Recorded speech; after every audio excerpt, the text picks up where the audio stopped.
Good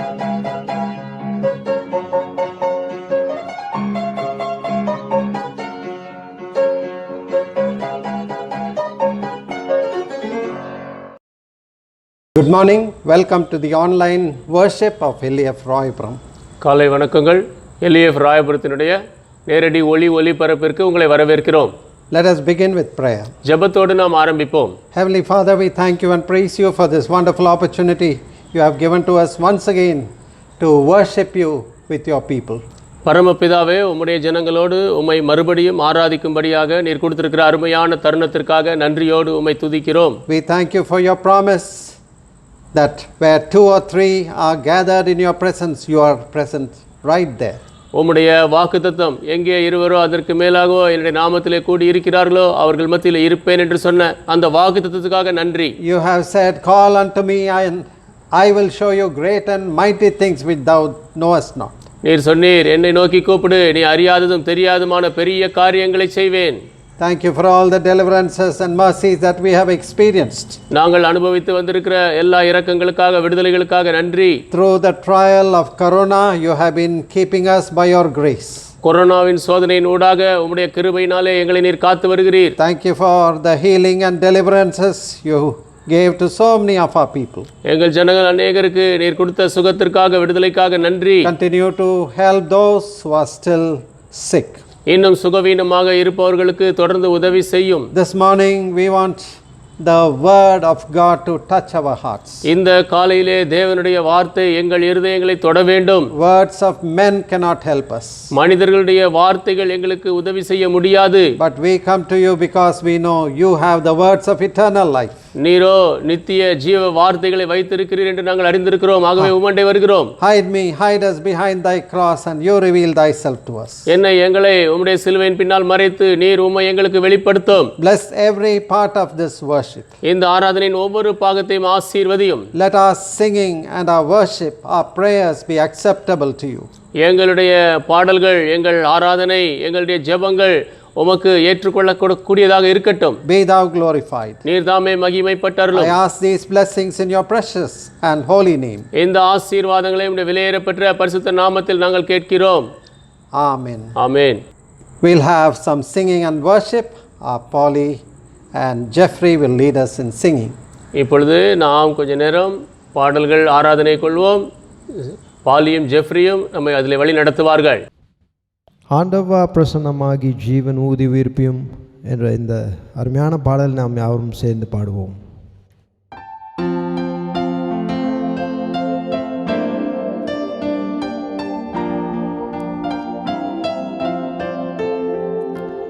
ஆண்டவா பிரசன்னமாகி ஜீவனூதி உயிர்ப்பியும் ஆசை காட்டும் தாசர் மீதில் ஆசீர்வாதமுற்றிடும் அருள் மாழை எங்கள் பேரில் வருஷிக்க பண்ணுவீர். ஆசையோடு நிற்கிறோமே ஆசீர்வாதமுற்றுவீர். தேவரீரின் பாதத்தண்டை அவளோடே கூடினோம். முந்தன் திவ்ய அபிஷேகம் நம்பினாடி அண்டினோம். அருள் மாழை எங்கள் பேரில் வருஷிக்க பண்ணுவீர். ஆசையோடு நிற்கிறோமே ஆசீர்வாதமுற்றுவீர். ஆண்டவாமை பக்தர் செய்யும் வேண்டுகோளை கேட்கிறீர். அன்பின் ஜுவாலை எங்கள் நெஞ்சில் இன்று மூட்டி நிற்கிறீர். அருள் மாழை எங்கள் பேரில் வருஷிக்க பண்ணுவீர். ஆசையோடு நிற்கிறோமே ஆசீர்வாதமுற்றுவீர். தாசர் தேடும் அபிஷேகம் இயேசுவே கடாட்சியும் பெந்தெகோஸ்தின் திவ்ய ஈவை தந்து ஆசீர்வதியும் அருள் மாலை எங்கள் பேரில் வருஷிக்க பண்ணுவி ஆசையோடு நிற்கிறோமே ஆசீர்வாதமுற்றுவி.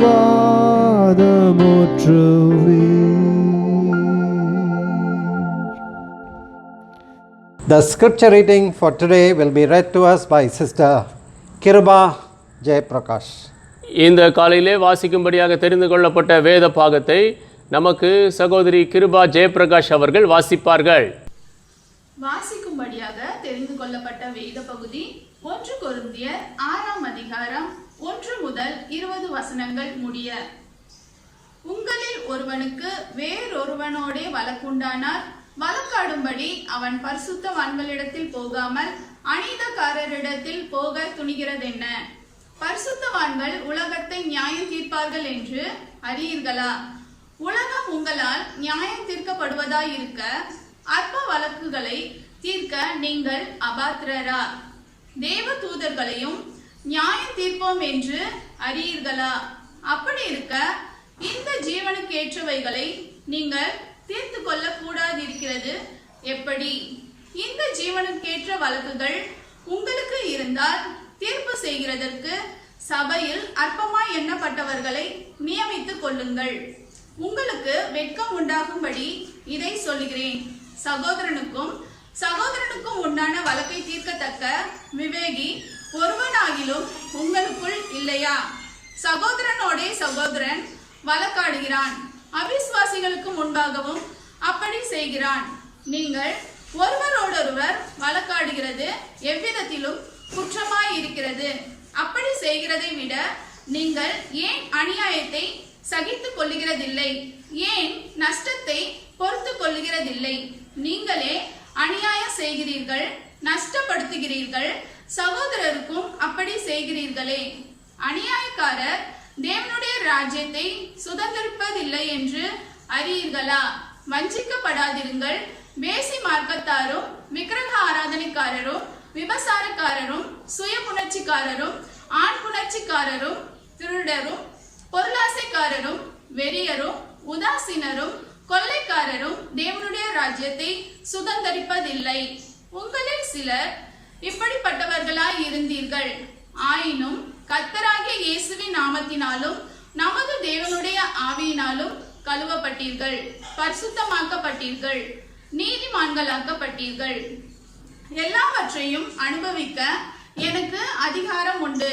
ஆகிலும் எல்லாம் தகுதியாயிராது. எல்லாவற்றையும் அனுபவிக்க எனக்கு அதிகாரம் உண்டு. ஆகிலும் நான் ஒன்றிற்கும் அடிமைப்பட மாட்டேன். வயிற்றுக்கு போஜனமும் போஜனத்துக்கு வயிறும் ஏற்கும். ஆனாலும் தேவன் இதையும் அதையும் அழிய பண்ணுவார். சரீரமோ வேசித்தனத்திற்கல்ல, கர்த்தருக்கே உரியது. கர்த்தரும் சரீரத்துக்கு உரியவர். தேவன் கர்த்தரை எழுப்பினாரே, நம்மையும் தமது வல்லமையினாலே எழுப்புவார். உங்கள் சரீரங்கள் கிறிஸ்துவின் அவயவங்கள் என்று அறியீர்களா? அப்படி இருக்க நான் கிறிஸ்துவின் அவயவங்களை வேசியின் அவயவங்கள் ஆக்கலாமா? அப்படி செய்யலாகாதே. வேசியோடு இசைந்திருக்கிறவன் அவளுடனே ஒரே சரீரமாய் இருக்கிறான் என்று அறியீர்களா? இருவரும் ஒரே மாம்சமாய் இருப்பார்கள் என்று சொல்லி இருக்கிறதே. அப்படியே கர்த்தரோடு இசைந்திருக்கிறவனும் அவருடனே ஒரே ஆவியாய் இருக்கிறான். வேசித்தனத்திற்கு விலகியோடுங்கள். மனுஷன் செய்கிற எந்த பாவமும் சரீரத்துக்கு புறம்பாயிருக்கும். வேசித்தனம் செய்கிறவனோ தன் சுய சரீரத்திற்கு விரோதமாய் பாவம் செய்கிறான். உங்கள் சரீரமானது நீங்கள் தேவனாலே பெற்றும் உங்களில் தங்கியும் இருக்கிற பரிசுத்த ஆவியினுடைய ஆலயமாய் இருக்கிறதென்றும் நீங்கள் உங்களுடையவர்கள் அல்லவென்றும் அறியீர்களா? கிரயத்துக்கு கொல்லப்பட்டீர்களே, ஆகையால் தேவனுக்கு உடையவர்களாகிய உங்கள் சரீரத்தினாலும் உங்கள் ஆவியினாலும் தேவனை மகிமைப்படுத்துங்கள். அன்பானவர்களே, இப்பொழுது நாம் சிறிது நேரம் ஜெபிக்கப் போகிறோம். ஆண்டவருடைய பாதத்தண்டை வரும்போது நாம் நன்றியோடு துதியோடு வருவோம். ஆண்டவர் நமக்கு எவ்வளோ நல்ல தேவனாக, போதுமான தேவனாக, இம்மட்டும் இந்த கொரோனாவில் எவ்வளோ பாதிப்புகள் இருந்த போதிலும் தேவன் நம்மோடு கூட இருந்து நமக்கு பாதுகாப்பை கொடுத்து வந்திருக்கிறார், சுகத்தை கொடுத்திருக்கிறார், பலத்தை கொடுத்திருக்கிறார். ஒவ்வொரு நாளும் நம்மை தாங்கி வழி நடத்துகிறார். நன்றியோடு அவரை நாம் துதித்து அவரை நாம் ஸ்தோத்தரிப்போம். ஆலயங்கள் திறக்கப்பட்டிருப்பதற்காக நன்றி சொல்லி துதிப்போம். இந்த நாட்களில் எல்லா இடங்களிலும் தேவனை ஆராதிக்க தேவன் வழிகளை திறந்திருப்பதற்காக நன்றி சொல்லி அவரை துதித்து ஸ்தோத்தரிப்போம். இந்த திறந்த வாசல் இனி மூடப்படாதபடிக்கு ஆண்டவர் வருகை மட்டும் திறந்ததாக இருக்க தேவன் தாமே கிருபை செய்யும்படியாக கேட்போம். இன்னும் விசேஷமாக இந்த நேரடி ஒளிபரப்பின் மூலமாக இந்த காலையில் தேவன் நம்மோடு பேசும்படியாக, தேவனுடைய வார்த்தை நம்மை ஆராய்ந்து பார்க்கும்படியாக, நம்முடைய இருதயங்களுக்கு ஊடாக செல்லவும், அது தேவன் தாமே நம்முடைய நிலைமையை நமக்கு விளக்கி காட்டவும் தேவன் நம்மோடு பேசும்படியாக இந்த நேரத்தில் அவருடைய பாதத்திலே ஜெபிக்கலாம். தேவனுடைய வார்த்தையை கொடுக்கிற தாசரை தேவன் அபிஷேகித்து ஆவியில் நிரப்பி நம்ம மத்தியில் வல்லமையாக எடுத்து உபயோகப்படுத்தும்படியாக ஆண்டவருடைய பாதத்திலே கேட்போம். இன்னும் இந்த கொரோனா வியாதி முற்றிலுமாக நீங்கி தேசங்கள் காக்கப்பட வேண்டும். ஆண்டவர் சிருஷ்டித்த மனித குலம் காக்கப்பட வேண்டும். அதற்காக நாம் அதிகமாக ஆண்டவருடைய சமூகத்திலே ஜெபிப்போம்.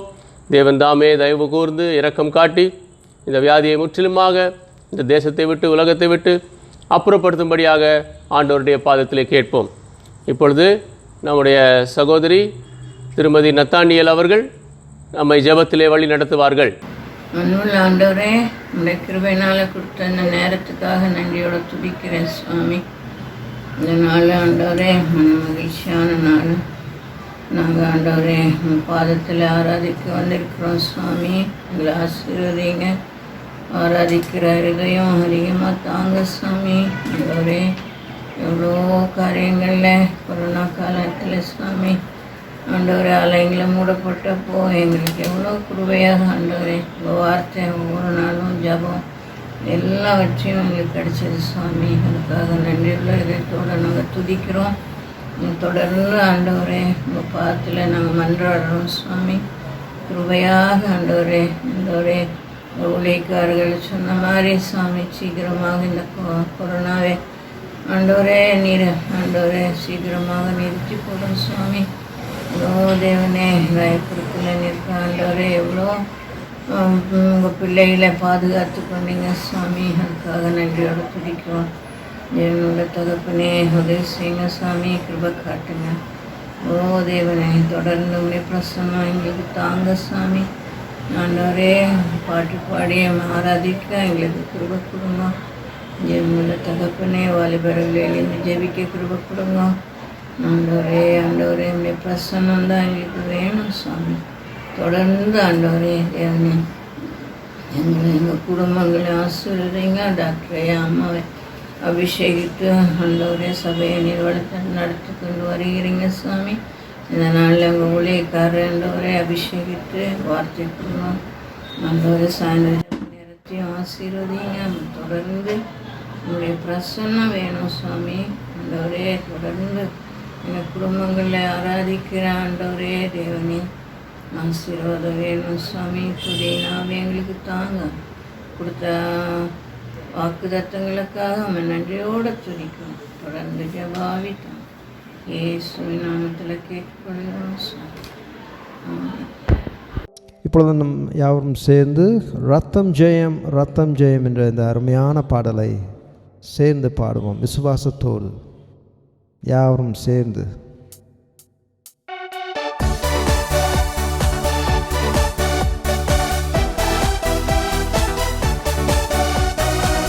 எல்லாரும் கரங்களை தட்டி பாடுவோம். ரத்தம் ஜெயம் ரத்தம் ஜெயம் கல்வாரி இயேசுவின் ரத்தம் ஜெயம் காருண்ய தேவனின் ரத்தம் ஜெயம் ரத்தம் ஜெயம் ரத்தம் ஜெயம் கல்வாரி இயேசுவின் ரத்தம் ஜெயம் காருண்ய தேவனின் ரத்தம் ஜெயம் எதிரியை தூரத்திடும் ரத்தம் ஜெயம் என்னாலும் சுகம் தரும் ரத்தம் ஜெயம் எதிரியை தூரத்திடும் ரத்தம் ஜெயம் என்னாலும் சுகம் தரும் ரத்தம் ஜெயம், அதிகாரம் தந்திடும் ரத்தம் ஜெயம், அதிசயம் செய்திடும் ரத்தம் ஜெயம், அதிகாரம் தந்திடும் ரத்தம் ஜெயம், அதிசயம் செய்திடும் ரத்தம் ஜெயம், ரத்தம் ஜெயம், ரத்தம் ஜெயம், கல்வாரி இயேசுவின் ரத்தம் ஜெயம், அருண்ய தேவனின் ரத்தம் ஜெயம், பாவங்கள் போக்கிடும் ரத்தம் ஜெயம், பரிசுத்தமாக்கிடும் ரத்தம் ஜெயம், என் பாவங்கள் போக்கிடும் ரத்தம் ஜெயம், பரிசுத்தமாக்கிடும் ரத்தம் ஜெயம், சாபங்கள் நீக்கிடும் ரத்தம் ஜெயம், சமாதானம் தந்திடும் ரத்தம் ஜெயம், சாபங்கள் நீக்கிடும் ரத்தம் ஜெயம், சமாதானம் தந்திடும் ரத்தம் ஜெயம், ரத்தம் ஜெயம், ரத்தம் ஜெயம், கல்வாரி இயேசுவின் ரத்தம் ஜெயம், அருண்ய தேவனின் ரத்தம் ஜெயம், விடுதலை தருகின்ற ரத்தம் ஜெயம், வெற்றி மேல் வெற்றி தரும் ரத்தம் ஜெயம், விடுதலை தருகின்ற ரத்தம் ஜெயம், வெற்றி மேல் வெற்றி தரும் ரத்தம் ஜெயம், பலவீனம் நீக்கிடும் ரத்தம் ஜெயம், பலவானை மாற்றிடும் ரத்தம் ஜெயம், பலவீனம் நீக்கிடும் ரத்தம் ஜெயம், பலவானை மாற்றிடும் ரத்தம் ஜெயம், ரத்தம் ஜெயம், ரத்தம் ஜெயம், கல்வாரி இயேசுவின் ரத்தம் ஜெயம், அருண்ய தேவனின் ரத்தம் ஜெயம். மறவாமல் நினைத்தீரையா, மனதார நன்றி சொல்வேன். இந்த நாட்கள் முழுவதும் நம்மளை பாதுகாத்து வந்த இந்த தேவனுக்கு இந்த அருமையான பாடலை பாடி அவருக்கு நன்றி சொல்வோமா? மறவாமல் நினைத்தீரையா, மனதார நன்றி சொல்வேன், மறவாமல் நினைத்தீரையா, மனதார நன்றி சொல்வேன், இரவும் பகலும் என்னை நினைத்து இதுவரை நடத்தினீரே, இரவும் பகலும் என்னை நினைத்து இதுவரை நடத்தினீரே, நன்றி நன்றி ஐயா, கோடி கோடி நன்றி ஐயா, நன்றி நன்றி ஐயா, கோடி கோடி நன்றி ஐயா. எபினேச நீர்தானையா, இதுவரை உதவினீரே, எபினேச நீர்தானையா, இதுவரை உதவினீரே, எல்ரோஹி எல்ரோஹி என்னையும் கண்டீரே, எப்படி நான் நன்றி சொல்வேன், எல்ரோஹி எல்ரோஹி என்னையும் கண்டீரே, எப்படி நான் நன்றி சொல்வேன், நன்றி நன்றி ஐயா, கோடி கோடி நன்றி ஐயா, நன்றி நன்றி ஐயா, கோடி கோடி நன்றி ஐயா. பலவீன நேரங்களில் பலன் தந்தீரையா, பலவீன நேரங்களில் பலன் தந்தீரையா, சுகமானேன் சுகமானேன் தழும்புகள் குடும்ப மருத்துவர் நீரே. சுகமானேன் சுகமானேன் தழும்புகளால் சுகமானேன் என் குடும்ப மருத்துவர் நீரே. நன்றி நன்றி ஐயா, கோடி கோடி நன்றி ஐயா. உமக்கு நன்றி நன்றி ஐயா, கோடி கோடி நன்றி ஐயா. அப்பா உமக்கு கோடி கோடி நன்றி. Let us sing chorus 65. For me to live is Christ, to die is gain. Philippians 1:21, St. Paul's words. Join us in singing this beautiful chorus.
Let us pray.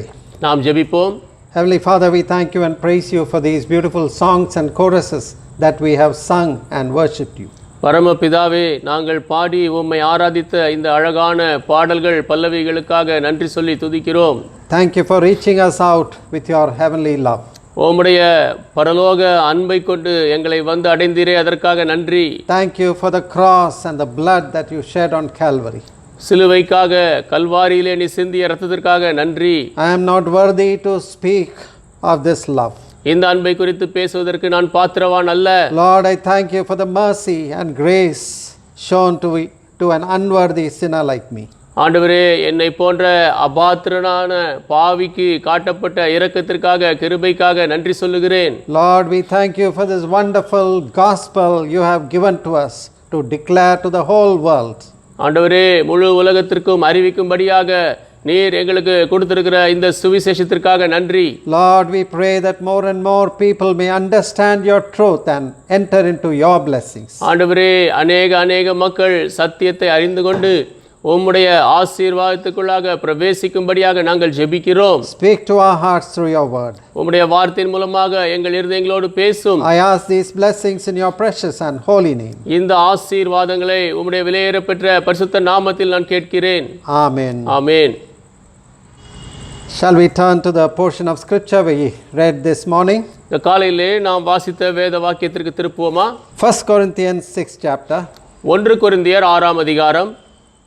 We will read from the 9th verse. 9th to 11th is my text, my portion for preaching this morning. என்னுடைய காலையிலே பிரசங்கிக்கும்படியான செய்தியின் வாக்கியம் 9 to 11 வசனங்களில் அடங்கி இருக்கிறது. If you recall what I preached in the last 2 weeks, I dealt with some questions. கடந்த 2 வாரங்கள் பிரசங்கித்த காரியங்களை நினைவு கூர்வீர்கள் என்றால் சில கேள்விகளை குறித்து பிரசங்கித்தேன். 2 weeks ago, the question regarding salvation. Who can separate us from the love of Christ? 2 வாரத்திற்கு முன்பாக ரட்சிப்பை குறித்த கேள்வி, கிறிஸ்துவின் அன்பை விட்டு நம்மை பிரிப்பவன் யார்? And last week we considered how shall we escape if we neglect so great a salvation. கடந்த வாரம் நாம் பார்த்தோம், இவ்வளவு பெரிதான ரட்சிப்பை குறித்து கவலையற்றிருப்போமானால் நாம் எப்படி தப்பித்துக் கொள்வோம்? Of course, incidentally, I didn't plan it, but again my text has a question here. நான் இதை திட்டமிடவில்லை, ஆனால் தற்செயலாக இன்றைக்கும் ஒரு கேள்வி இங்கே இருக்கிறது. So 9th verse of 1 Corinthians 6 chapters reads like this: Know ye not that the unrighteous shall not inherit the kingdom of God? Be not deceived, neither fornicators, nor idolaters, nor adulterers, nor effeminate, nor abusers of themselves with mankind, nor thieves, nor covetous, nor drunkards, nor revilers, nor extortioners shall inherit the kingdom of God. 9ஆம் வசனத்திலிருந்து, அநியாயக்காரர் தேவனுடைய ராஜ்யத்தை சுதந்தரிப்பதில்லை என்று அறியீர்களா? வஞ்சிக்கப்படாதிருங்கள். வேசி மார்க்கத்தாரும், விக்கிரகாராதனைக்காரரும், விபச்சாரக்காரரும், சுய புணர்ச்சிக்காரரும், ஆண் புணர்ச்சிக்காரரும், திருடரும், பொருளாசைக்காரரும், வெறியரும், உதாசீனரும், கொள்ளைக்காரரும் தேவனுடைய ராஜ்யத்தை சுதந்தரிப்பதில்லை. Here is a master list of sins. இங்கே பாவ பட்டியல், பெரிய பட்டியல் இருக்கிறது. Know ye not that the unrighteous shall not inherit the kingdom of God? அநியாயக்காரர் தேவனுடைய ராஜ்யத்தை சுதந்தரிப்பதில்லை என்று அறியீர்களா? Now this is not a very unique statement that is given out occasionally in the Bible. இது வேதத்திலே கொடுக்கப்பட்ட தனித்துவம் வாய்ந்த ஒரு கேள்வியாக இல்லை. Now this kind of preaching may seem hard to us, but this is repeated in many places in the Bible. இப்படிப்பட்ட பிரசங்கங்கள் நமக்கு கடினமாக தோன்றலாம், ஆனால் இது வேதத்திலே அநேக இடங்களிலே மறுபடியும் சொல்லப்பட்டு இருக்கிறது. You can call the list of the sins mentioned here the master list of sins. இங்கே சொல்லப்பட்டிருக்கிற பாவ பட்டியலின் பிரதானமான பட்டியல் என்று நீங்கள் சொல்லலாம். If you turn to Ephesians, letter of St. Paul to the Ephesian church, 5th chapter and 3rd verse. பரிசுத்த பவுல் எபேசிய சபைக்கு எழுதிய நிருபத்திலே 5ஆம் அதிகாரம் 3ஆம் வசனத்திற்கு நீங்கள் திருப்பினால், But fornication and all uncleanness or covetousness, let it not be once named among you as becometh saints, neither filthiness, nor foolish talking, nor jesting, which are not convenient, but rather giving of thanks.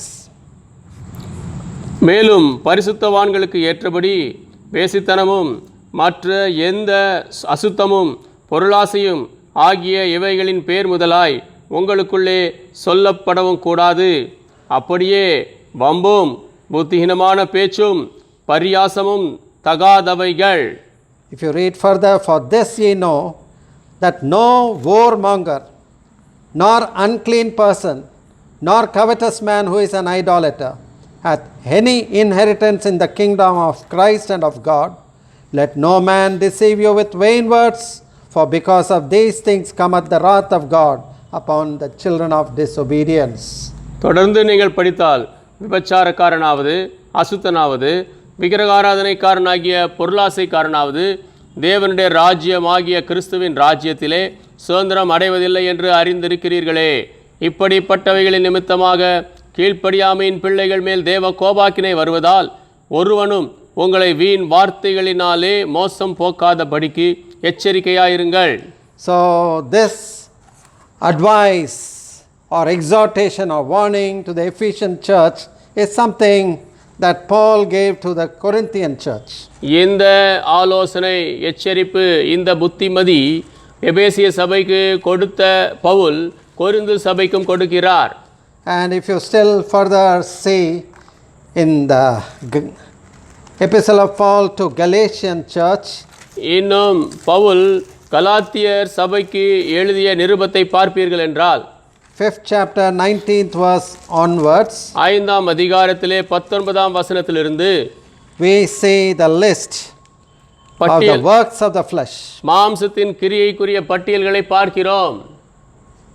19th verse, now the works of the flesh are manifest, which are these: adultery, fornication, uncleanness, lasciviousness, idolatry, witchcraft, variance, emulations, wrath, strife, seditions, heresies, envyings, murders, drunkenness, revellings, and such like, of which I tell you, as I have also told you in time past, that they which do these things shall not inherit the kingdom of God.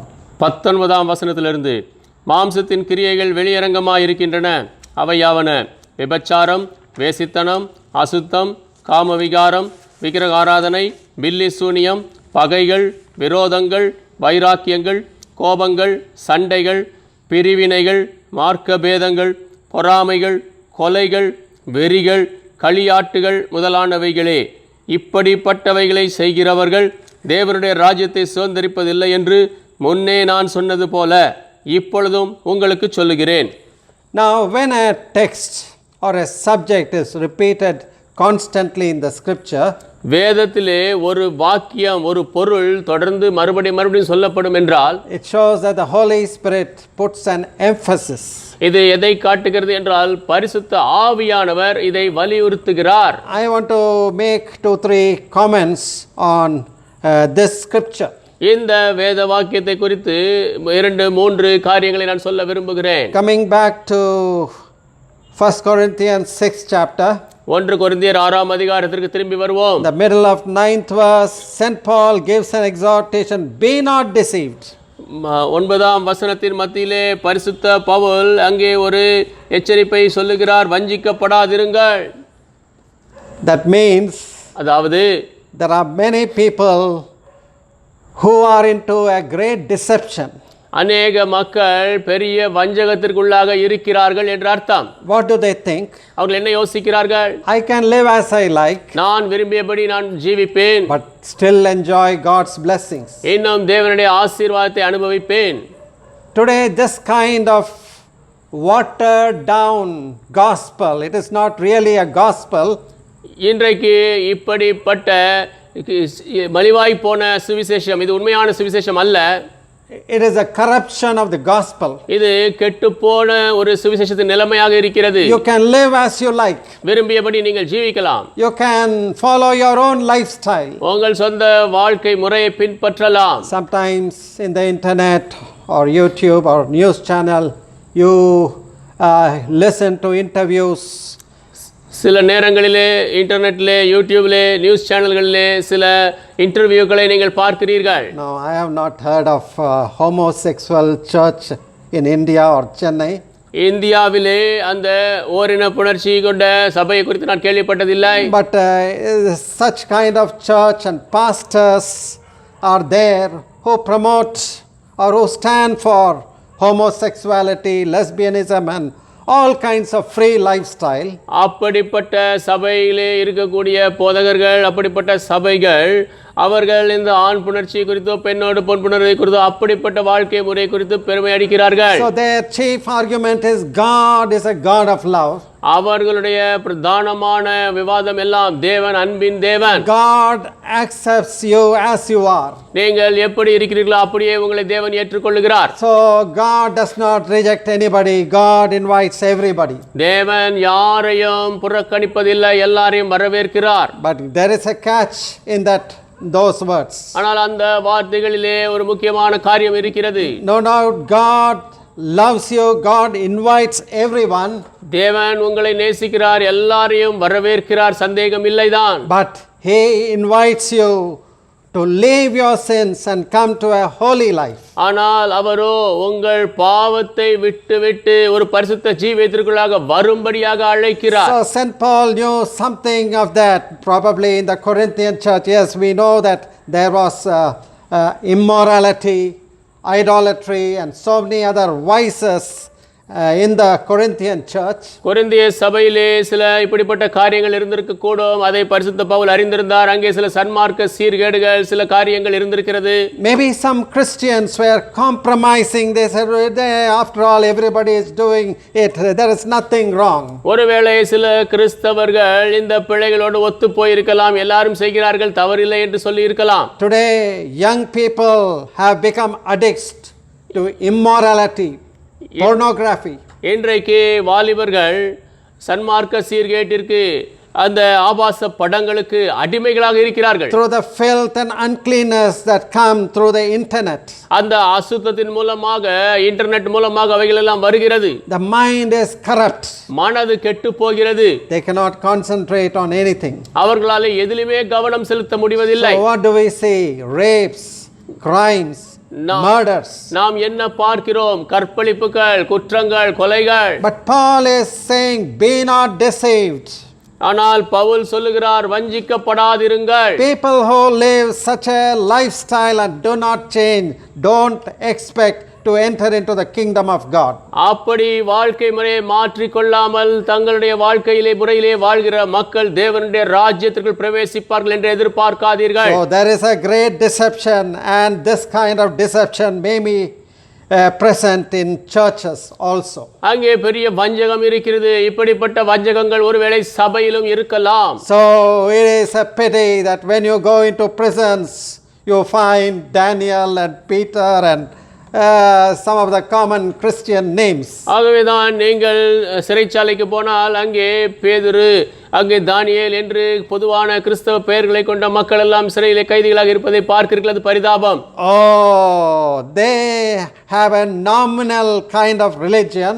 அவர்கள் ஒருவேளை பெயர் அளவிற்கு பக்தியை கொண்டிருக்கலாம். But no change in their life or lifestyle. அவர்களுடைய ஜீவியத்திலே வாழ்க்கை முறையிலே மாற்றம் இல்லை. That is not Christianity. அது கிறிஸ்தவம் அல்ல. That is a corruption of Christianity. அது சீர்கெட்ட ஒரு கிறிஸ்தவம். Paul is emphatic, be not deceived. Pavul வலியுறுத்துகிறார், வஞ்சிக்கப்படாதிருங்கள். Neither fornicators, idolaters, adulterers, effeminates, வேசி மார்க்கத்தார், விக்கிரகாராதனைக்காரர், விபச்சாரக்காரர், சுயபுணர்ச்சிக்காரர், abusers of themselves with mankind. சுயபுணர்ச்சிக்காரர். It includes all kinds of immorality. அது எல்லா விதமான சன்மார்க்க சீர்கேடையும் குறிக்கிறது. Nor thieves, nor covetous, drunkards, revilers. திருடர், பொருளாசைக்காரர், வெறியர், உதாசீனர்.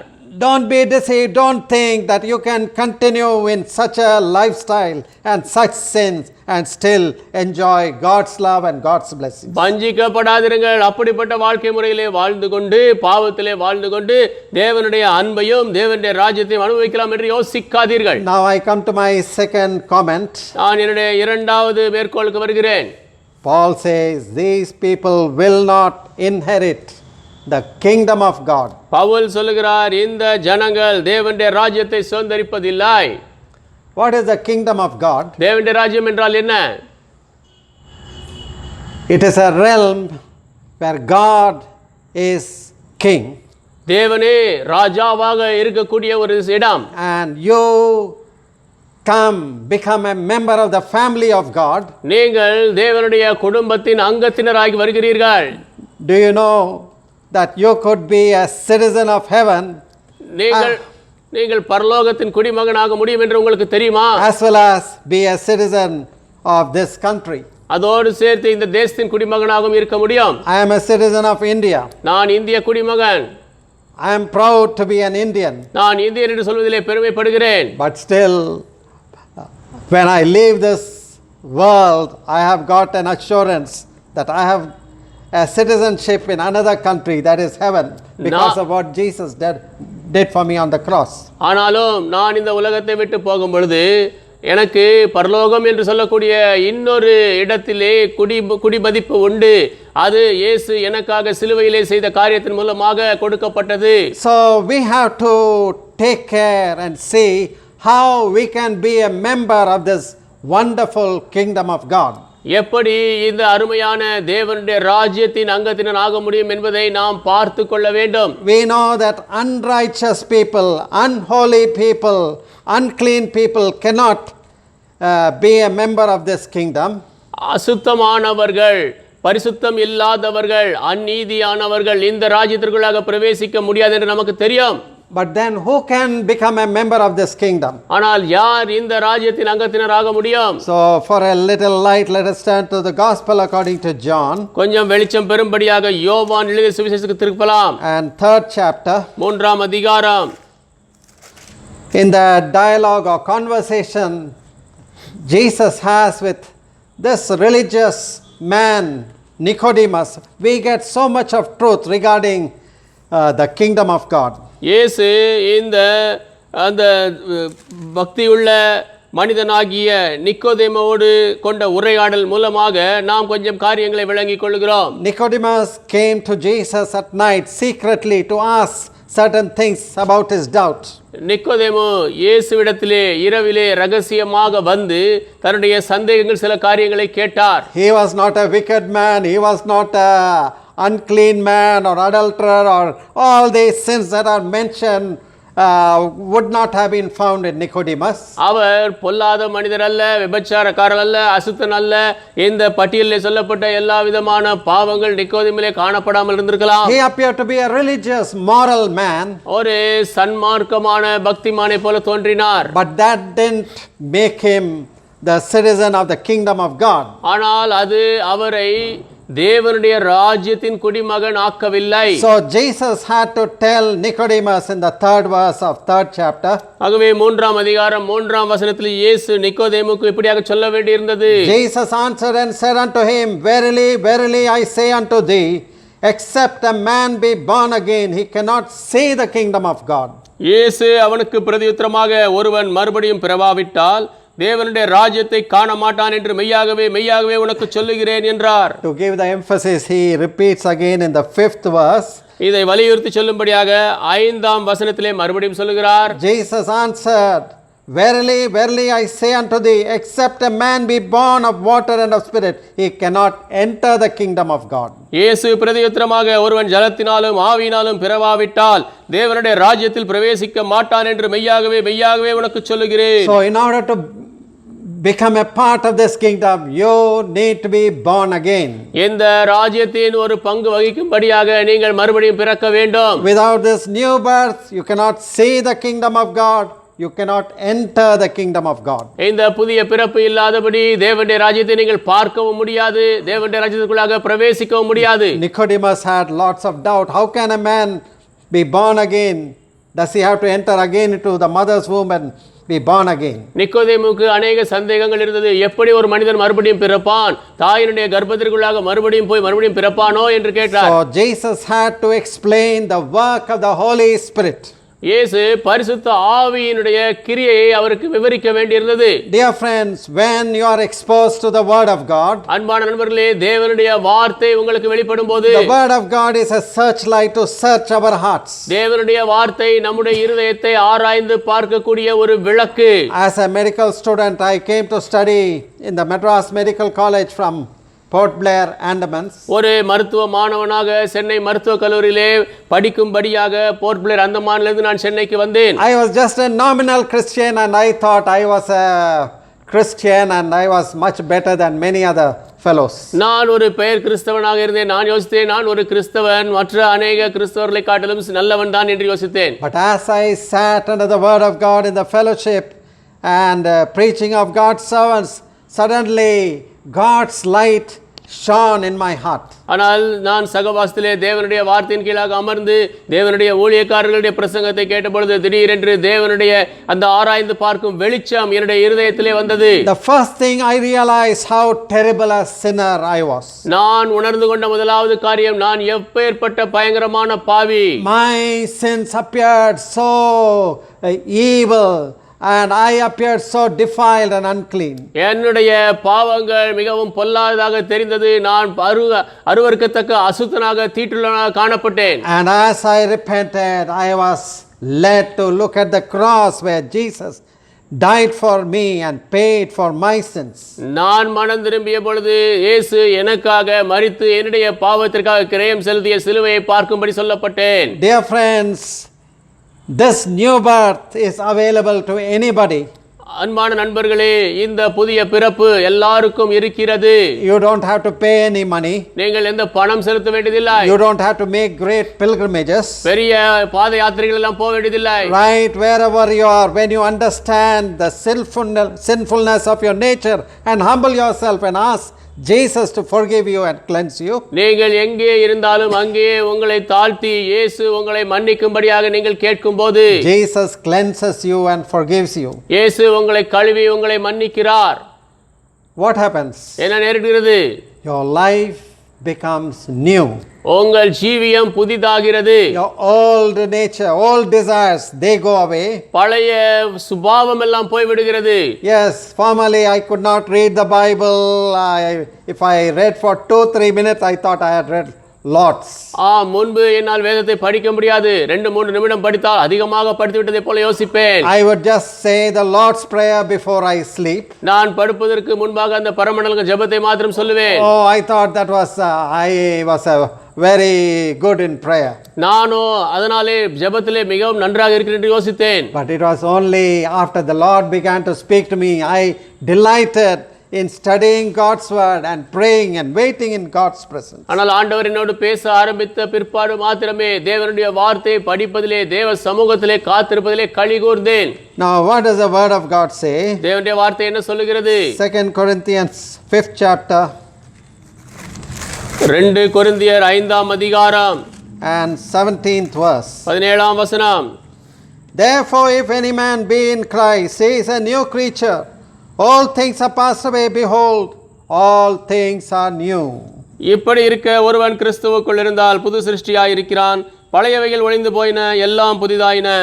All things are passed away, all things have become new. பழையவைகள் ஒழிந்து போயின, எல்லாம் புதிதாயின. What happened in the life of Zacchaeus? சகேயுடைய வாழ்க்கையில் என்ன நேரிட்டது? Lord, half my goods I give to the poor. ஆண்டவரே, என்னுடைய ஆஸ்தியில் பாதி ஏழைகளுக்கு தருவேன். If I have taken anything unjustly from anybody, I will pay back fourfold. யாரிடத்திலாவது அநியாயமாய் எடுத்திருப்பேன் என்றால் 4 மடங்கு திருப்பி தருகிறேன். Zacchaeus' former life was full of covetousness, extortion. சகேயுடைய பழைய வாழ்க்கையோ பொருளாசையும் பிறருடைய பணத்தை உறிஞ்சும்படியாக இருந்தது. These publicans, they were Jews who went on the side of the Romans. இந்த ஆயக்காரர்கள் யூதர்கள் ரோமர் பக்கமாக சார்ந்து கொண்டவர்கள். And they were supposed to collect tax from the Jews and hand it over to the Roman authorities. இவர்கள் யூதர்களிடத்திலிருந்து வரியை வாங்கி ரோம அதிகாரிகளிடத்திலே கொடுக்க வேண்டும். So if they are required to collect 100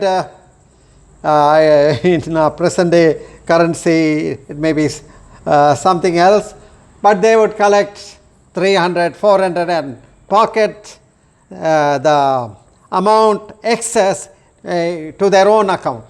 அவர்கள் 100 பணம் வசூலிக்க வேண்டும் என்றால் என்ன கரன்சி என்று தெரியவில்லை. ஆனால் 100க்கு பதிலாக அவர்கள் 300 400 வாங்கி கொண்டு அதிக பணத்தை தங்களுடைய பாக்கெட்டில் வைத்துக் கொள்வார்கள். So Zacchaeus had gathered a lot of riches by this kind of cheating and covetousness. இப்படியாக ஏமாற்றி பொருளாசையினாலே சகேயு அதிக பணம் சம்பாதித்திருந்தான். But he did not have peace. ஆனால் அவனுக்கு சமாதானம் இல்லை. Dear friend, money can never give you peace. அன்பான நண்பர்களே, பணம் ஒருபோதும் சமாதானம் கொடுக்காது. Peace and happiness you can never buy with money. பணத்தை கொண்டு சமாதானத்தையும் சந்தோஷத்தையும் ஒருபோதும் வாங்க முடியாது. You need to become a part of the kingdom of God. நீங்கள் தேவனுடைய ராஜ்யத்தின் ஒரு பாகமாக வேண்டும். And for becoming a part of the kingdom of God, you need a new birth. தேவனுடைய ராஜ்யத்தின் ஒரு பாகமாக வேண்டுமென்றால் உங்களுக்கு புதிய பிறப்பு வேண்டும். So, do you say Zacchaeus was lucky? சகேயு அதிர்ஷ்டசாலி என்று சொல்கிறீர்களா? No, he was not lucky, but rather இல்லை, அவர் அதிர்ஷ்டசாலி இல்லை, ஆனால் it was the providence of God. தேவனுடைய ஏற்பாடு அது. Jesus came looking for Zacchaeus to the tree on which he had climbed. Under the tree he came. சகேயு எந்த மரத்தின் மேலே ஏறினானோ அந்த மரத்தின் கீழாக இயேசு அவனை தேடிக் கொண்டு வந்தார். Zacchaeus, come down quickly. I want to come to your house. சகேயுவே, சீக்கிரம் இறங்கி வா, நான் உன் வீட்டிற்கு வர வேண்டும். Oh, when Jesus came, his lifestyle completely changed. இயேசு வந்த பொழுது அவருடைய வாழ்க்கை முறை முற்றிலுமாக மாறிவிட்டது. Nobody told him, Zacchaeus, you must leave all this wicked way of gaining money. யாரும் சகையை பார்த்து இப்படி பொல்லாத வழியிலே பணம் சம்பாதிப்பதை நீ விட வேண்டும் சகை என்று சொல்லவில்லை. But the Holy Spirit automatically worked in him deep repentance. ஆனால் தானாகவே பரிசுத்த ஆவியானவர் அவருக்குள் கிரியை செய்தார். ஆழமான மனம் திரும்புதல் வந்தது. Dear friends, when you are born again, you get a new nature. அன்பான நண்பர்களே, நீங்கள் மறுபடியும் பிறக்கும் பொழுது புதிய சுபாவத்தை பெறுகிறீர்கள். You don't want to follow your old life, your old nature. உங்கள் பழைய வாழ்க்கையை பழைய சுபாவத்தை நீங்கள் பின்பற்ற விரும்ப மாட்டீர்கள். It seems one farmer was converted in America. அமெரிக்காவிலே ஒரு விவசாயி ரட்சிக்கப்பட்டாராம். But he was used to such foul language, especially when he used to ride his bullock carts. அவர் குறிப்பாக அவருடைய அந்த மாட்டு வண்டியை ஓட்டும் பொழுது மிகவும் அசுத்தமான பாஷை பேசுவாராம். And only when he curses the bullocks with foul words, the bullocks will run. அந்த மாடுகளை கெட்ட வார்த்தையினாலே அவர் சபிக்கும் பொழுதுதான் அது ஓட ஆரம்பிக்குமா. But one day he went to a gospel meeting and he gave his heart and life to Christ. ஒரு நாள் சுவிசேஷ கூட்டத்திற்கு போனார். அவருடைய இருதயத்தை ஜீவியத்தை கிறிஸ்துவுக்கு கொடுத்தார். When he told the people in his village that he had accepted Christ, அவர் தன்னுடைய கிராமத்து மக்களை பார்த்து தான் கிறிஸ்துவை ஏற்றுக்கொண்டேன் என்று சொன்னபோது, he said, "We won't believe you. Let us see how you go to your field tomorrow." அவர்கள் சொன்னார்கள், நாங்கள் உம்மை நம்ப மாட்டோம். நாளைக்கு உன் மாட்டு வண்டியிலே எப்படி வயலுக்கு போகிறார் என்று பார்க்கலாம். Sure enough, next morning before he climbed onto his bullock cart, there was a group of people gathered to see how his bullocks will run. அடுத்த நாள் காலையிலே இவர் அந்த மாட்டு வண்டியில் ஏறுவதற்கு முன்பாக இந்த மாட்டு வண்டி எப்படி ஓடுகிறது என்று பார்க்கும்படியாக மக்கள் அங்கே கூடிவிட்டார்கள். And this gentleman also was a little bit anxious. How will I make my bullock to move forward? இந்த கண்ணியவானும் கொஞ்சம் ஏக்கம் கொண்டார். என்னுடைய மாடு முன்னேறி செல்லும்படி நான் எப்படி செய்வேன்? So he prayed a humble prayer in his heart. Lord, help me. அவர் இருதயத்திலே தாழ்மையான ஜெபத்தை செய்தார். ஆண்டவரே எனக்கு உதவி செய்யும். And as soon as he finished his prayer, he shouted, "Hallelujah, praise the Lord." அவர் ஜெபத்தை முடித்த மாத்திரத்திலே அல்லேலூயா ஆண்டவருக்கு ஸ்தோத்திரம் என்று கூக்குரலிட்டார். For the bullocks it was a new sound. Immediately they started running very fast. அந்த மாடுகளுக்கு அது ஒரு புதிய சத்தமாக இருந்தது. உடனடியாக வேகமாக ஓட ஆரம்பித்து விட்டது. Then the villagers looked at one another and said, "This man is really converted." அப்பொழுது கிராமத்து மக்கள் ஒருவரை ஒருவர் பார்த்து சொன்னார்கள், இந்த மனிதன் உண்மையாகவே He is ரட்சிக்கப்பட்டிருக்கிறான். born again. மறுபடியும் பிறந்திருக்கிறான். Yes, new birth changes your language. All your filthiness and foul language goes away. புதிய பிறப்பு உங்களுடைய பாஷையை மாற்றுகிறது. அசுத்தமான கெட்ட வார்த்தைகள் போய்விடுகிறது. Dear friends, அன்பான நண்பர்களே, I don't claim that new birth will make you sinlessly perfect. புதிய பிறப்பு உங்களை பாவமில்லாத பரிபூர்ணராக்கும் என்று நான் சொல்லவில்லை. But you are on the road to perfection. ஆனால் நீங்கள் பரிபூர்ணத்தின் சாலையிலே இருக்கிறீர்கள். You get a new help through prayer, through the presence of God. ஜெபத்தின் மூலமாக, தேவ பிரசன்னத்தின் மூலமாக புதிய உதவியை நீங்கள் பெறுவீர்கள். If you turn to Hebrews chapter 8 and verse 10. எபிரேயருக்கு எழுதிய நிருபம் 8ஆம் அதிகாரம் 10ஆம் வசனத்திற்கு திருப்புவீர்கள் என்றால் 8:10. For this is the covenant that I will make with the house of Israel after those days, saith the Lord. I will put my laws into their mind and write them in their hearts, and I will be to them a God. They shall be to me a people. அந்த நாட்களுக்கு பின்பு நான் இஸ்ரவேல் குடும்பத்தாரோடே பண்ணும் உடன்படிக்கையாவது, என்னுடைய பிரமாணங்களை அவர்களுடைய மனதிலே வைத்து அவர்களுடைய இருதயங்களில் அவைகளை எழுதுவேன். நான் அவர்கள் தேவனாயிருப்பேன், அவர்கள் என் ஜனமாயிருப்பார்கள். And they shall not teach every man his neighbor and every man his brother, saying, Know the Lord, for all shall know me, from the least to the greatest. அப்பொழுது சிறியவன் முதற்கொண்டு பெரியவன் வரைக்கும் எல்லாரும் என்னை அறிவார்கள். ஆகையால் கர்த்தரை அறிந்து கொள் என்று ஒருவன் தன் அயலானுக்கும் ஒருவன் தன் சகோதரனுக்கும் போதிக்க வேண்டுவதில்லை. God puts his law into your heart. தேவன் அவருடைய பிரமாணங்களை உங்கள் இருதயத்திலே வைக்கிறார். And when you have this law in your heart, இந்த பிரமாணங்கள் உங்கள் இருதயத்திலே இருக்கும்போது you have great thirst and hunger for God. தேவனுக்கென்று மிக பெரிய பசியும் தாகத்தையும் நீங்கள் கொள்கிறீர்கள். Psalm 48 where David says, சங்கீதம் 48 தாவீது சொல்கிறார், I delight to do thy will, O my God, yea, thy law is within my heart. ஓ தேவனே, உம்முடைய சித்தத்தை செய்ய நான் களி கூறுகிறேன். உம்முடைய பிரமாணம் என் இருதயத்தில் இருக்கிறது. Dear friends, this morning my main emphasis is not just the sins, outward sins. அன்பான நண்பர்களே, இந்த காலையிலே என்னுடைய முக்கியமான வலியுறுத்தல் வெளி தோற்றத்திற்கு காணப்படுகிற பாவங்கள் மாத்திரமல்ல. Yes, we see the terrible list of these evil, this uncleanness and unrighteousness and all these sins mentioned. ஆம், இந்த பயங்கரமான பொல்லாத பட்டியலை நாம் பார்க்கிறோம். அசுத்தம், அநீதி எல்லாம் இங்கே சொல்லப்பட்டிருக்கிறது. But as you read further, let us come to the 11th verse. நீங்கள் தொடர்ந்து படித்தால் 11ஆம் வசனத்திற்கு நாம் வருவோம். And such were some of you, but you are washed, you are sanctified, you are justified in the name of the Lord Jesus by the Spirit of our God. உங்களில் சிலர் இப்படிப்பட்டவர்களாய் இருந்தீர்கள், ஆயினும் கர்த்தராகிய இயேசுவின் நாமத்தினாலும் நமது தேவனுடைய ஆவியினாலும் கழுவப்பட்டீர்கள், பரிசுத்தமாக்கப்பட்டீர்கள், நீதிமான்களாக்கப்பட்டீர்கள். So the Corinthian people knew what their old life was. Corinth ஜனங்கள் தங்களுடைய பழைய ஜீவியம் என்ன என்று தெரியும் அவர்களுக்கு. Many of them gave over to filthiness, immoral living. அவர்களே அநேகர் அசுத்தத்திற்கும் சன்மார்க்க சீர்கேடான ஜீவியத்திற்கும் தங்களை ஒப்புக் கொடுத்திருந்தார்கள். Drunkenness, cheating and all kinds of evil. குடிக்கும், ஏமாற்றுவதற்கும் எல்லா விதமான பொல்லாப்பிற்கும். But what happened? ஆனால் என்ன நேரிட்டது? They had an encounter with Jesus through the word of God. தேவனுடைய வார்த்தையின் மூலமாக இயேசுவை நேராக சந்தித்தார்கள். They repented for their sins. பாவத்திற்காக அவர்கள் மனம் திரும்பினார்கள். And what does Paul say? Now you are washed. Pavul என்ன சொல்லுகிறார்? இப்பொழுது நீங்கள் கழுவப்பட்டீர்கள். Do you know a fountain that can cleanse every stain and every sin from your life? உங்கள் வாழ்க்கையிலிருந்து எல்லா கரையும் எல்லா பாவத்தையும் கழுவக்கூடிய ஊற்று உங்களுக்கு தெரியுமா? If you turn to the book of Revelation, the last book in the Bible, first chapter of Revelation and 5th verse. வேதத்திலே சொல்லப்பட்டிருக்கிற கடைசி புத்தகமாகிய வெளிப்படுத்தின விசேஷம் முதல் அதிகாரம் 5ஆம் வசனத்திற்கு நீங்கள் திருப்பினால், The last part of 5th verse says, Unto him that loved us, washed us from our sins in his blood, own blood, and hath made us kings and priests unto God and his Father, to him be glory and dominion forever and ever. வெளிப்படுத்தின விசேஷம் முதல் அதிகாரம் 5ஆம் வசனம்.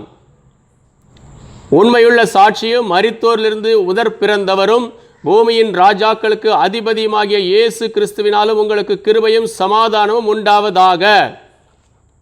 So the blood of Jesus Christ cleanses us from all sin. இயேசு கிறிஸ்துவின் இரத்தம் எல்லா பாவத்திலிருந்து நம்மை கழுவுகிறது. That's what John the beloved apostle says in 1 John first chapter 9th verse. இதைத்தான் அன்பான அப்போஸ்தலனாகிய யோவான் 1 யோவான் முதல் அதிகாரம் 9ஆம் வசனத்திலே சொல்லுகிறார். And Hebrews 9 chapter 22nd verse says, எபிரேயர் 9ஆம் அதிகாரம் 22ஆம் வசனம் சொல்லுகிறது, Almost all things are by the law purged with the blood, and without shedding of blood is no remission. நியாயப்பிரமாணத்தின்படி கொஞ்சம் குறைய எல்லாம் இரத்தத்தினாலே சுத்திகரிக்கப்படும், ரத்தம் சிந்துதல் இல்லாமல் மன்னிப்பு உண்டாகாது. So the cross of Jesus, we come to the cross of Jesus where Jesus became the Lamb of God that takes away the sin of the whole world. இயேசு உலகத்தின் பாவத்தை சுமந்து தீர்க்கும் தேவ ஆட்டுக்குட்டியான அந்த சிலுவை அண்டை நாம் வருகிறோம். When you repent for your sins, உங்கள் பாவத்திற்காக நீங்கள் மனம் திரும்பும்போது, however grievous your sin might have been, உங்களுடைய பாவம் எவ்வளவு துக்ககரமானதாக இருந்தாலும், the blood of Jesus Christ will cleanse you. இயேசு கிறிஸ்துவின் இரத்தம் உங்களை கழுவும். You turn from your sin, turn from your wickedness, come to the waiting arms of Jesus. பாவத்தை விட்டு பொல்லாப்பை விட்டு திரும்பி காத்திருக்கும் இயேசுவின் கரத்திற்குள்ளாக வாருங்கள். So as we read this 1 Corinthians 6 chapter 11th verse, 1 கொரிந்தியர் 6ஆம் அதிகாரம் 11ஆம் வசனத்தை நாம் படிக்கும்போது, and such were some of you, but you are washed. உங்களில் சிலர் இப்படிப்பட்டவர்களாய் இருந்தீர்கள், ஆனாலும் கழுவப்பட்டீர்கள். And next, you are sanctified. அடுத்ததாக பரிசுத்தமாக்கப்பட்டீர்கள். What does that mean? அதன் அர்த்தம் என்ன? Sanctified means set apart. பரிசுத்தமாக்கப்படுதல் என்றால் பிரித்தெடுக்கப்படுதல். In the Old Testament, the temple, the altar, and almost everything that belonged to worship, and even the priests, they were set apart for God. பழைய ஏற்பாட்டு காலத்திலே ஆலயம், அந்த பலிபீடம், இன்னும் தேவனுக்கென்று குறிக்கப்பட்ட எல்லா காரியங்கள், ஆசாரியர்கள் கூட பிரித்தெடுக்கப்பட்டார்கள், தனித்து வைக்கப்பட்டார்கள். Once upon a time, you did not consider even your body as holy, ஒரு காலத்திலே உங்களுடைய சரீரத்தை கூட பரிசுத்தமாக நீங்கள் நினைக்கவில்லை. and you allowed all kinds of uncleanness and evil into your body. எல்லா விதமான அசுத்தமும் பொல்லாப்பையும் உங்கள் சரீரத்துக்குள்ளாக அனுமதித்தீர்கள். You allowed this body to become an instrument of unrighteousness. இந்த சரீரம் அநீதியின் கருவியாகும்படி அனுமதித்தீர்கள். But now you realize that your body is a temple of the Holy Spirit. இப்பொழுது நீங்கள் என்ன அறிந்து கொள்வீர்கள் என்றால் உங்களுடைய சரீரம் பரிசுத்த ஆவியினுடைய ஆலயம். So we should be very careful how we maintain our body, how we separate our body for the use of God. நம்முடைய சரீரத்தை எப்படி காத்துக்கொள்வது, தேவனுடைய பயன்பாட்டிற்கென்று எப்படி அதை பிரித்து வைப்பது என்று பார்ப்பதிலே நாம் மிகவும் ஜாக்கிரதையாக இருக்க வேண்டும். People who abuse their body, smoking and inviting diseases, drinking and inviting diseases. தங்களுடைய சரீரத்தை தவறாக பயன்படுத்துகிற மக்கள், புகைப்பிடிக்கிறவர்கள், குடிக்கிறவர்கள், இப்படி காரியங்களை செய்கிறவர்கள். And the diseases that have spread because of immoral living like HIV. வியாதியை வருவித்துக் கொண்டு சன்மார்க்க சீர்கேடாக வாழ்வதன் மூலமாக HIV போன்ற வியாதிகள் பரவுகிறது. People don't think of repentance and keeping their body holy. மக்கள் மனந்திரும்புதலை குறித்து, தங்களுடைய சரீரத்தை பரிசுத்தமாக வைத்துக் கொள்வதை குறித்து யோசிப்பதில்லை. One famous American athlete, star basketball player, when he was discovered to have HIV, when journalists asked him, what will you do now? அமெரிக்காவிலே ஒரு பிரபலமான விளையாட்டு வீரர், ஃபுட்பால் பாஸ்கெட்பால் விளையாடக்கூடிய வீரர், அவருக்கு திடீரென்று HIV வியாதி வந்தது. அப்பொழுது அந்த ஊடகத்தினர் கேட்டார்கள், இப்பொழுது என்ன செய்வீர்கள் என்று. He said, I am going to canvass for safe sex. அவர் சொன்னார், பாதுகாப்பான உடல் உறவுக்காக நான் மக்கள் மத்தியிலே போய் பேச போகிறேன் என்றார். Now people, their idea, the lifestyle has become such. மக்களுடைய எண்ணம், அவர்களுடைய வாழ்க்கை முறையெல்லாம் அப்படி ஆகிவிட்டது. They don't consider what God has instructed in the Bible. வேதத்திலே தேவன் என்ன சொல்லி இருக்கிறார் என்று அவர்கள் பார்ப்பதில்லை. Oh, it's all outmoded, out-fashioned. இதெல்லாம் பழைய ஃபேஷன் என்று சொல்லிவிடுகிறார்கள். That immorality, homosexuality, lesbianism, all that is condemned in the Bible, it's all old fashioned. இது சன்மார்க்க சீர்கேடு, ஆண் புணர்ச்சி, பெண்ணோடு பெண் புணர்ச்சி, இதெல்லாம் வேதத்திலே வேண்டாம் விளக்கம் சொல்லி இருக்கிறது. அதெல்லாம் பழைய காலம். This is another lifestyle. இது இன்னொரு வாழ்க்கை முறைதான். We can live as we like. நாம் விரும்பியபடி நாம் வாழலாம். No, Paul said, be not deceived. இல்லை, பவுல் சொல்லுகிறார், வஞ்சிக்கப்படாதீர்கள். The unrighteous will not inherit the kingdom of God. அநீதிமான்கள் தேவனுடைய ராஜ்யத்தில் பிரவேசிக்க மாட்டார்கள். Now in the 11th verse, you are washed, you are sanctified, set apart. Thirdly, you are justified. 11ஆம் வசனத்திலே நீங்கள் கழுவப்பட்டீர்கள், பரிசுத்தமாக்கப்பட்டீர்கள். மூன்றாவது நீதிமான்களாக்கப்பட்டீர்கள். What does justified mean? நீதிமான்களாக்கப்பட்டால் என்றால் அர்த்தம் என்ன? On one side, ஒரு பக்கம் your sins need to be cancelled or forgiven. உங்களுடைய பாவங்கள் விலக்கப்பட வேண்டும், மன்னிக்கப்பட வேண்டும். Your penalty needs to be paid. தண்டனை செலுத்தப்பட வேண்டும். On the other side, இன்னொரு பக்கத்திலே you require 100% righteousness. உங்களுக்கு 100% நீதி தேவை. Where can you get 100% righteousness? 100% நீதியை எங்கே பெறுவீர்கள்? Nobody in this world can claim 100% righteousness. இந்த உலகத்திலே யாருமே 100% நீதிமான் என்று சொல்ல முடியாது.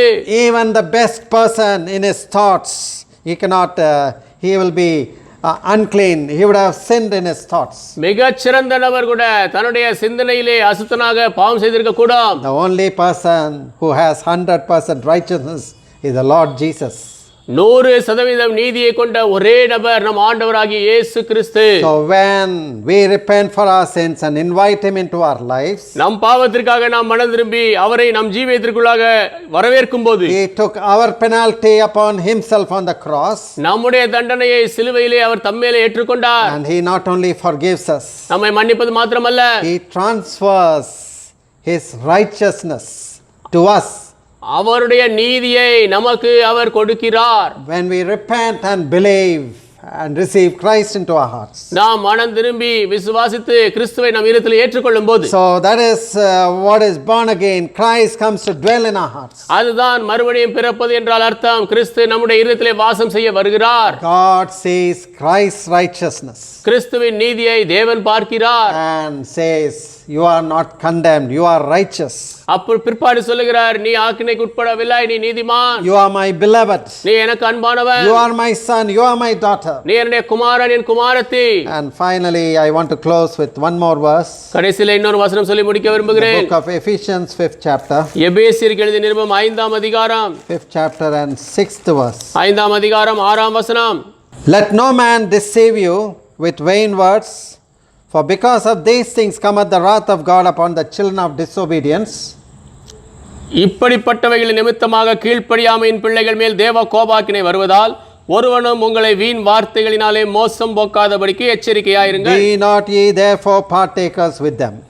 அவர்களுக்கு பங்காளிகள் ஆகாதிருங்கள். Note the 8th verse. For you were sometime darkness, but now are ye light in the Lord, walk as the children of light. 8ஆம் வசனத்தை குறித்துக் கொள்ளுங்கள். முற்காலத்தில் நீங்கள் அந்தகாரமாய் இருந்தீர்கள், இப்பொழுதோ கர்த்தருக்குள் வெளிச்சமாய் இருக்கிறீர்கள், வெளிச்சத்தின் பிள்ளைகளாய் நடந்து கொள்ளுங்கள். You were sometime in darkness. முற்காலத்தில் நீங்கள் அந்தகாரமாய் இருந்தீர்கள். Yes, you were blinded. ஆம், நீங்கள் குருடாக்கப்பட்டீர்கள். Satan had blinded you.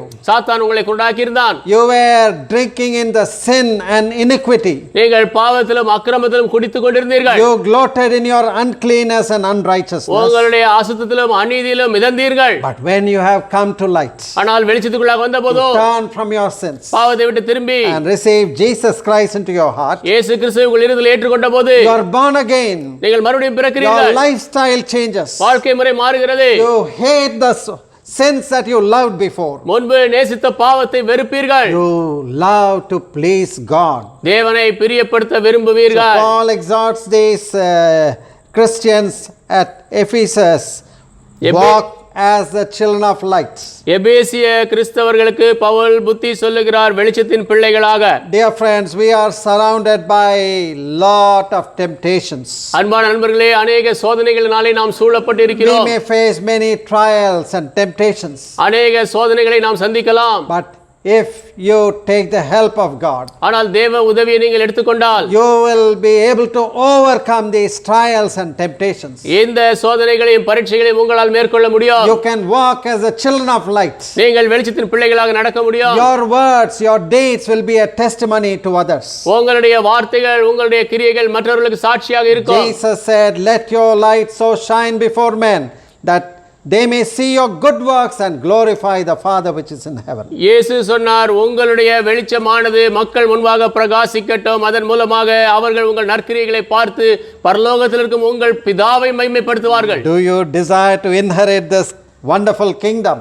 இந்த அருமையான ராஜ்யத்தை சுதந்தரிக்க வாஞ்சிக்கிறீர்களா? Or if you are already in this kingdom, are you a witness for the Lord? ஏற்கனவே இந்த ராஜ்யத்தில் நீங்கள் இருப்பீர்கள் என்றால் ஆண்டவருக்கு சாட்சியாக இருக்கிறீர்களா? And the warning to those who continue in their sins, Paul says, be not deceived, the unrighteous will not inherit the kingdom of God. தாங்கள் பாவத்திலே இன்னும் தொடர்ந்து கொண்டு இருக்கிற மக்களுக்கு பவுல் இங்கே எச்சரிக்கிறார், வஞ்சிக்கப்படாதிருங்கள், அநீதிமான்கள் தேவனுடைய ராஜ்யத்தில் பிரவேசிக்க மாட்டார்கள். May the Lord help us. Let us pray. ஆண்டவர் நமக்கு உதவி செய்வாராக. நாம் ஜெபிக்கலாம். Heavenly Father, we thank you and praise you for this meditation of your word. பரமபிதாவே, உம்முடைய வார்த்தையின் இந்த தியானத்திற்காக நன்றியோடு துதிக்கிறோம். How your word exhorts us, know ye not the unrighteous shall not inherit the kingdom of God. அநீதியுள்ளவர்கள் தேவனுடைய ராஜ்யத்தில் பிரவேசிக்க மாட்டார்கள் என்று அறியீர்களா? Be not deceived. வஞ்சிக்கப்படாதிருங்கள். Today there are many people who are deceiving others. இன்றைக்கு அநேக மக்கள் மற்றவர்களை வஞ்சிக்கிறார்கள். Or many have entered into this deception. அநேகர் இந்த வஞ்சத்துக்குள்ளாக பிரவேசித்து விட்டார்கள். I don't have to change my lifestyle. என் வாழ்க்கையை நான் மாற்ற வேண்டியதில்லை. I will continue in my former life, at the same time I will be a Christian. என்னுடைய பழைய வாழ்க்கையிலே தொடர்வேன், ஆனால் கிறிஸ்தவனாக இருப்பேன். I will hold on to my sins on one side, at the same time I will hold on to the Lord. ஒரு பக்கம் என் பாவத்தை பற்றிக் கொண்டிருப்பேன், அதே நேரத்தில் கிறிஸ்துவையும் பற்றிக் கொள்வேன். This is an impossibility. அது முடியாத ஒன்று. Violation of the word of God. தேவனுடைய வார்த்தைக்கு மீறுதல். Paul says, be not deceived. Pavul சொல்கிறார், வஞ்சிக்கப்படாதிருங்கள். We have a kingdom to inherit. நாங்கள் சுதந்தரிக்கும்படி ஒரு ராஜ்யம் உண்டு. Lord, we know that except a person is born again, we cannot inherit or enter into the kingdom of God. ஆண்டவரே, ஒரு மனிதன் மறுபடியும் பிறந்தால் ஒழிய தேவனுடைய ராஜ்யத்தை சுதந்தரிக்க முடியாது, பிரவேசிக்க முடியாது என்று எங்களுக்கு தெரியும். Thank you that you are ready to do this miracle for us when we humble ourselves and turn from our sins. நாங்கள் எங்களை தாழ்த்தி பாவத்தை விட்டு திரும்பும் பொழுது இந்த அற்புதத்தை நீர் எங்களுக்கு செய்ய ஆயத்தமாக இருக்கிறீர், அதற்காக நன்றி. Thank you for the cross where you became the Lamb of God to take away our sins. எங்கள் பாவத்தை எடுத்து போடும் தேவ ஆட்டுக்குட்டியான அந்த சிலுவைக்காக நாங்கள் நன்றி சொல்கிறோம். Wash us and cleanse us, Lord. ஆண்டவரே, எங்களை கழுவும், சுத்தப்படுத்தும், Sanctify us. பரிசுத்தமாக்கும். Let us be justified through your blood. உம்முடைய இரத்தத்தின் மூலமாக நாங்கள் நீதி உள்ளவர்களாகட்டும். Let us become your witnesses. உம்முடைய சாட்சிகளாக நாங்கள் ஆகட்டும். Help us and guide us. எங்களுக்கு உதவி செய்ய வழி நடத்தும். Make us a blessing. எங்களை ஆசீர்வாதமாக்கும். Even during this corona pandemic, let us walk as the children of light. இந்த கொரோனா வாதை நாட்களில் கூட நாங்கள் ஒளியின் பிள்ளைகளாக நடக்கட்டும். We ask these blessings in your precious and holy name. இந்த ஆசீர்வாதங்களை உம்முடைய விலையேறப்பட்ட பரிசுத்த நாமத்தில் நாங்கள் கேட்கிறோம். Amen. ஆமென். அன்பானவர்களே, இந்த காலையிலே இந்த ஆராதனையிலே நீங்கள் கலந்து கொண்டு தேவனுடைய வார்த்தையை கேட்டு ஆசீர்வதிக்கப்பட்டிருப்பீர்கள் என்று நாங்கள் நம்புகிறோம். அதற்காக நாங்கள் தேவனை அதிகமாக துதிக்கிறோம். எங்களுடைய ஆலயம் LEF ராயபுரம் சூரியநாராயண தெருவிலே BPCL பெட்ரோல் பங்குக்கு அருகாமையில் இருக்கிறது. இந்த நாட்களிலே ஆலயங்கள் திறக்கப்பட்டாகிவிட்டது. மாலையிலே ஞாயிற்றுக்கிழமைகள் மாலையிலே ஒவ்வொரு வாரமும் 6 மணியிலிருந்து 7:30 மணி வரை ஞாயிறு ஆராதனை நடைபெறுகிறது. அதற்கு நாங்கள் உங்களை அன்பாக அழைக்கிறோம். இந்த நேரடி ஒளிபரப்பானது ஞாயிற்றுக்கிழமைகளிலே காலை 7:30 மணிக்கு ஒவ்வொரு வாரமும் ஞாயிற்றுக்கிழமைகளே இதை யூடியூபில் நீங்கள் கண்டு தேவனுடைய ஆசீர்வாதத்தை பெறும்படியாகவும் உங்களை அன்பாக அழைக்கிறோம். நன்றி. கிருபை இதே, தேவ கிருபை இதே, தாங்கி நடத்தியது.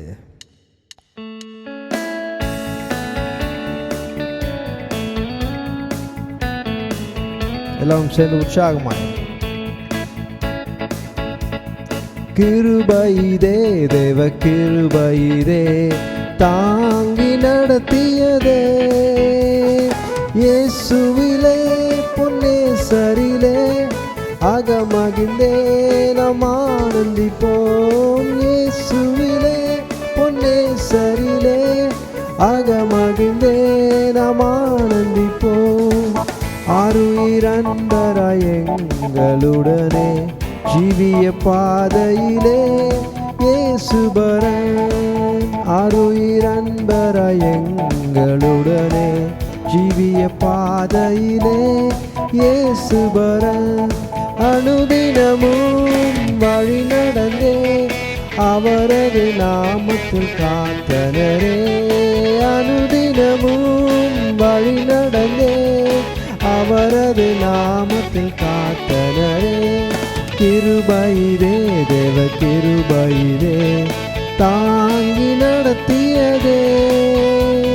இயேசுவிலே பொன்னேசரிலே அகமகிழ்ந்தே நாம் ஆனந்திப்போம். இயேசுவிலே பொன்னேசரிலே அகமகிழ்ந்தே நாம் ஆனந்திப்போம்.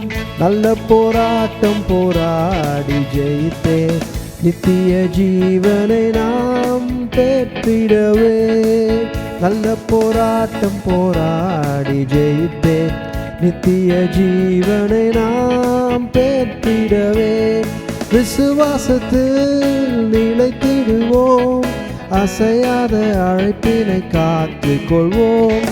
விசுவாசத்தில் நிலைத்திடுவோம், அசையாது அழைப்பினை காத்து கொள்வோம். கிருபையிலே, தேவ கிருபையிலே, தாங்கி நடத்தியதே. இயேசுவிலே பொன்னேசரிலே அகமகிழ்ந்தே நாம் ஆனந்திப்போம். இயேசுவிலே பொன்னேசரிலே அகமகிழ்ந்தே நாம் ஆனந்திப்போம். Let us pray. நாம் ஜெபிப்போம். Now may the grace of the Lord Jesus Christ, love of the Father, fellowship and communion of the Holy Spirit may rest and abide with all of us, both now and forevermore. Amen. Amen. Amen.